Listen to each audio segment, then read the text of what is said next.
तुम्हारी videos boring नहीं है, उसमें बस ये मिसिंग है। तुमने नोटिस किया है कुछ सिंपल है फिर भी सेटिस्फाइड लगती है। रीज़न उनके विजुअल्स के साथ साउंड भी मूव करता है। टेक्स्ट पॉप हो पॉप साउंड, स्क्रीन स्वीप हो इम्पॉर्टेंट वर्ड है एक्सेप्ट और हेट।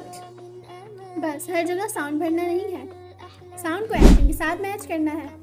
ये छोटी डिटेल तुम्हारी एडिट को इंस्टेंटली ज़्यादा पॉलिश फील करा सकती है। फ़ोन टू प्रो का गोल सिर्फ एडिटिंग सिखाना नहीं बल्कि फ़ोन को एक वैल्यूबल स्किल में बदलना है। फॉलो कर लो, मिलते हैं नेक्स्ट एपिसोड में इंशाल्लाह।